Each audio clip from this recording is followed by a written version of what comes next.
தெருநாய்கள் தெருக்கல்ல தெரியக்கூடிய சமயத்துல நீங்களோ உங்களுடைய குழந்தைகளோ அந்த நாயின் பக்கம் அந்த நாயினுடைய அருகாமையில போய் பாருங்க. அப்பதான் தெரியும். நீங்க பாதுகாப்பான முறையில இருந்துகிட்டு ஏழ்மையா இருக்கக்கூடிய மனிதர்கள், பாதுகாப்பிற்கு அப்பாற்பட்ட மனிதர்கள், எந்த பாதுகாப்பும் இல்லாத வறுமையின் கீழ் இருக்கக்கூடிய மக்கள் போறாங்க இல்லையா, அவங்களுக்கு தான் அந்த பாதிப்பு ஏற்படும். அவர்களுக்கு தான் அந்த நாயினுடைய துன்புறுத்தல் அச்சுறுத்தல் அந்த குழந்தைகளுக்கும் அந்த ஏழ்மையான மக்களுக்கும் தான் ஏற்படும். நாம் ஒருபுற கருத்தை மட்டும் ஏற்றுக்கொண்டு நாய்களின் மீது கருணை காட்டுகிட்டோம் என்று சொல்வது மிகப்பெரிய ஒரு தவறு.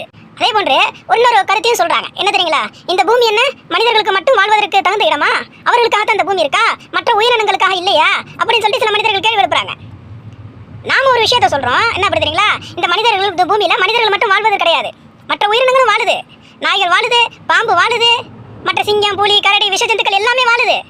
யாரையும் நம்ம வாழ வேணாம்னு சொல்லல. உங்களுடைய கருத்தின் பிரகாரம் பார்க்கக்கூடிய சமயத்துல ஏன் இந்த பூமியில விஷ ஜந்துக்கள் வாழ்றது தகுதி இல்லையா? அப்ப ஒரு பாம்பு வீட்டுக்குள்ள வருதுன்னா நீ எதுக்கு அடிக்கிற? அப்ப பாம்பின் மீது கருணை இல்ல, பாம்பின் உயிரின் மீது உனக்கு கருணை இல்ல. அப்ப அது தீண்டும், அது விஷத்தை கக்கும் என்று தெரிந்து அதை அடித்து தூக்கி எறியக்கூடிய நீ, அதே நாய் வெறி பிடித்து குழந்தைகளை கடிக்கக்கூடிய சமயத்துல அதை தண்டிப்பதற்கு இல்லாம அதன் மீது கருணை காட்டிக்கிட்டு இருக்க. என்ன